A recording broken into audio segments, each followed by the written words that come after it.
Hey, it's Ed Hamilton. I want to tell a story about values.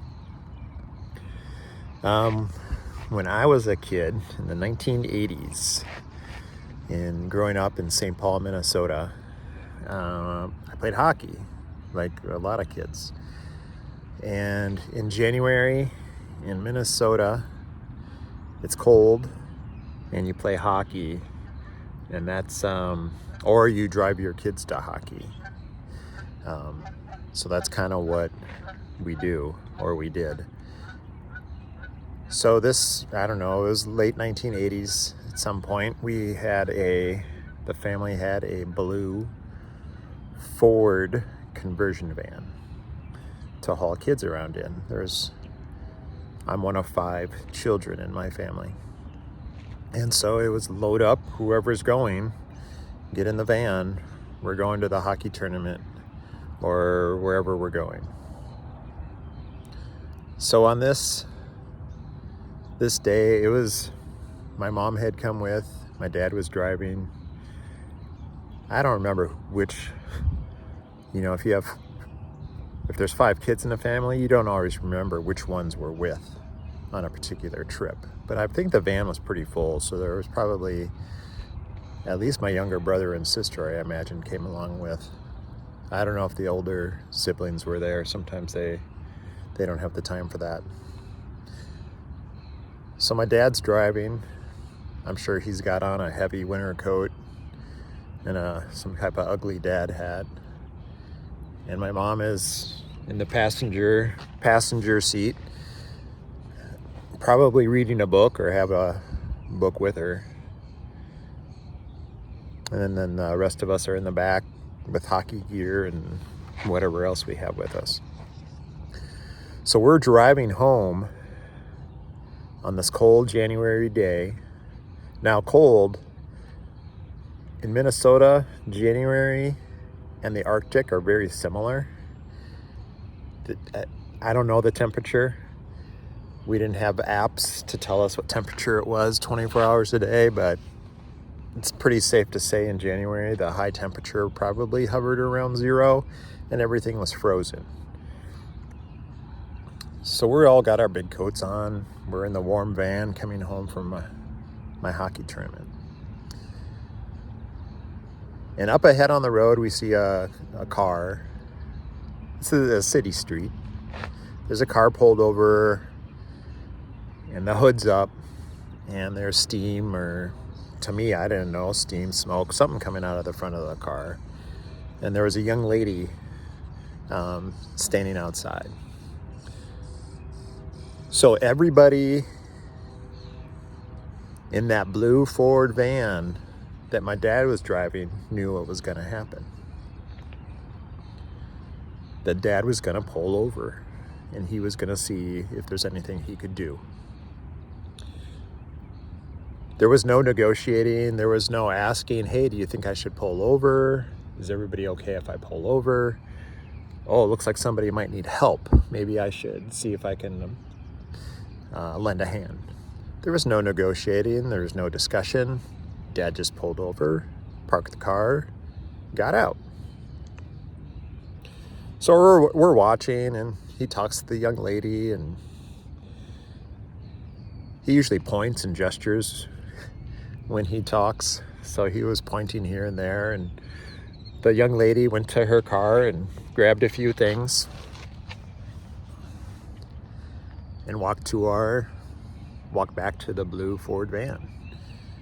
We opened the door, and she got in and was warm. And so we got in the car, and my dad came back to the car. We talked for a little bit about giving her a ride home. So she was appreciative and very grateful that somebody had stopped to pick her up on this cold January day in Minnesota. So we proceeded to drive her however long it was down the road, maybe a mile or so, and stopped at an apartment building and let her out. That was fairly common in my family. It wasn't surprising to anybody. Nobody even had to ask. If we were going to pull over, nobody had to wonder, oh, is this okay? My dad already had established his values, that if somebody is in need, if he has the opportunity to lend a hand to somebody, he's going to do it. He already knew his value as a helper of people was a top priority in his life, a top value in his life. And he didn't even have to think about stopping to help somebody. He didn't have to negotiate. He didn't have to ask permission of anybody. He was going to stop and see if he could help that person. What are your values in your life? If you're on that journey to sobriety, or you're sober now, what are your values?